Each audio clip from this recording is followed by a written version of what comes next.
بسم اللہ الرحمن الرحیم۔ صلح کے شرائط اس طرح ہیں۔ حسن ابن علی حکومت معاویہ کے حوالے کر رہے ہیں، اس شرط کے ساتھ کہ معاویہ قرآن و سنت پیغمبر پر عمل کرے گا۔ معاویہ کے بعد حکومت دوبارہ حسن ابن علی کے پاس آ جائے گی، اور اگر اس مدت میں ان کے ساتھ کوئی حادثہ پیش آ جائے تو حسین ابن علی مسلمانوں کے حاکم ہوں گے اور معاویہ کو اپنا جانشین معین کرنے کا حق نہ ہوگا۔ مولا کائنات امام علی علیہ السلام پر سب و شتم بند کیا جائے گا اور ان کا تذکرہ خیر کے ساتھ ہی کیا جائے۔ کوفہ کا بیت المال جس میں 50 لاکھ درہم ہے معاویہ کے حوالے نہیں کیا جائے گا، اس کو خرچ کرنے کا حق امام حسن علیہ السلام کو ہوگا۔ حکومت کی طرف سے وظائف میں بنی ہاشم کو بنی امیہ پر مقدم کیا جائے گا۔ اس کے علاوہ دار ابگرد کا 1 ملین خراج جمل و صفین کی لڑائیوں میں مولا کائنات کے ساتھ شہید ہونے والے افراد کے اہل خاندان کو دیا جائے گا۔ معاویہ کو یہ عہد کرنا ہوگا کہ شام، عراق اور حجاز کے تمام افراد چاہے جس قبیلے سے بھی متعلق ہوں، معاویہ کی طرف سے ہر قسم کے اذر و اذیت سے محفوظ رہیں گے اور بنی امیہ کی حکومت کے خلاف ان کی کارکردگی پر سزا نہ دی جائے گی۔ خاص طور پر اہل عراق کو معاویہ اپنے گزشتہ بغض و عناد کا نشانہ نہ بنائے۔ اس کے علاوہ مولا کائنات کے تمام اصحاب و انصار جہاں بھی ہوں امان میں رہیں گے اور ان میں سے کسی کو بھی اذیت نہ دی جائے گی، ان کے لیے چھوٹی سے چھوٹی مشکل بھی نہ کھڑی ہونے دی جائے گی۔ ہر شخص کو اس کا حق دیا جائے گا اور شیعوں کے پاس جو بیت المال ہے اس کو ان سے واپس نہیں لیا جائے گا۔ امام حسن علیہ السلام اور امام حسین علیہ السلام اور خاندان رسالت کے دوسرے افراد کے لیے کوئی خطرہ نہ پیدا کیا جائے گا اور کسی طرح ان کو خوفزدہ نہ کیا جائے گا۔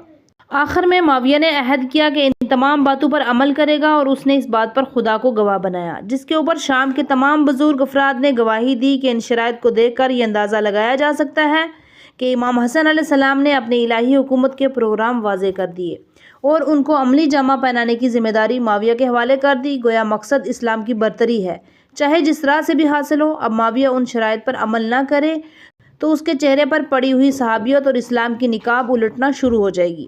یہی وجہ ہے کہ 10 سال تک مسلسل ان شرائط کی رعایت نہ کرنے کے نتیجے میں آخرکار سن 60 ہجری باطل کے چہرے سے یہ نقاب بالکل الٹ گئی اور امام حسن علیہ السلام کی اس حسن تدبیر کے نتیجے میں سن 61 ہجری میں کربلا کے میدان میں سر عام رسوا ہو گیا۔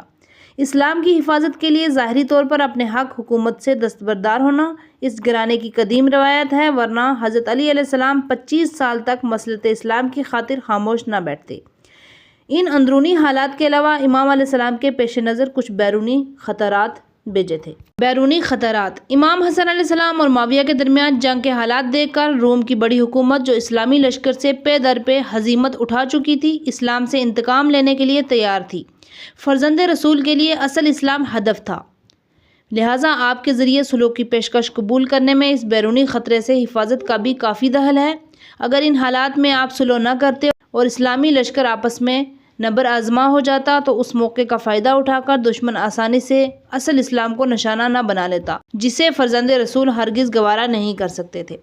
غرض کہ امام حسن علیہ السلام کا اصل مقصد دین خدا اور اس کے مبینہ مقاصد کی حفاظت تھی، چنانچہ آپ نے اس عظیم مقصد کے حصول کے لیے صلح کو قبول کر لیا، جس سے معلوم ہوتا ہے کہ آل محمد کا مقصد حکومت اور اقتدار نہیں بلکہ دین خدا کی برتری ہے۔ اگر یہ مقصد جنگ سے حاصل ہو سکتا تو جنگ کی جاتی، چاہیے اس کے نتیجے میں گھر بار سب قربان ہو جائے، اور اگر صلح کی ضرورت ہوتی ہے تو رضائے الہی کے لیے صلح کر لی جاتی ہے۔